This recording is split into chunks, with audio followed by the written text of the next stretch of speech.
Ice cream.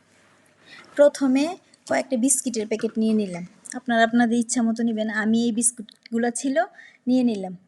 তো এই বিস্কুটগুলি দেখুন একটা পলির ভিতরে ভরে নিলাম, যে কোনো একটা কাগজের ভিতরে ভরে, পলিথিন জাতীয় কাগজের ভিতরে ভরে বিস্কুটগুলি গুঁড়া করে নিলাম। কিছুটা গুঁড়া করে ব্লেন্ডার জারে দিয়ে দিলাম।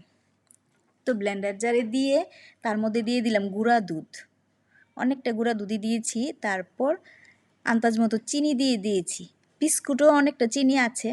তারপর এদিকে দুধ জাল করে, গরুর দুধ জাল করে রেখেছিলাম, সেই লিকুইড দুধটা দিয়ে দিলাম, দিয়ে ব্লেন্ড করে নিলাম, একটা স্মুথ পেস্ট বানিয়েছি। তারপর দিয়ে দিলাম কনডেন্স মিল্ক, দিয়ে আবার আর একটু ঘুরিয়ে নিলাম ব্লেন্ডার জারটা।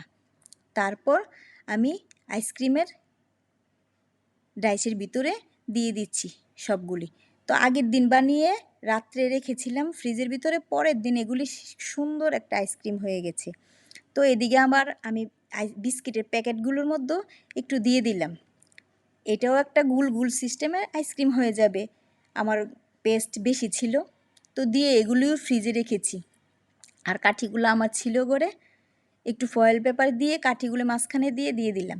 তো পরের দিন বের করে আনবো আইসক্রিমগুলি, ডিপ ফ্রিজে রেখে দিলাম।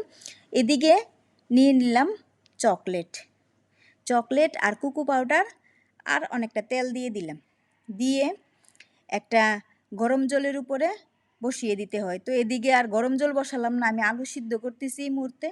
তো ওই বাটিটা তার উপরে বসিয়ে দিলাম, আলু সিদ্ধ করা ভাপের উপরে বসিয়ে দিলাম। আপনার একটা গরম জলের পাত্রে বসিয়ে দিবেন, দিলে একটু কিছুক্ষণ পরে একটা লিকুইড তৈরি হয়ে যাবে।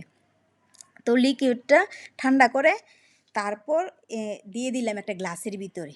তো এটা হচ্ছে আইসক্রিমটা চুবানোর একটা সুবিধার জন্য গ্লাসের ভিতরে দিয়ে দেখুন সুন্দর একটি চকবার আইসক্রিম বানিয়ে নিলাম।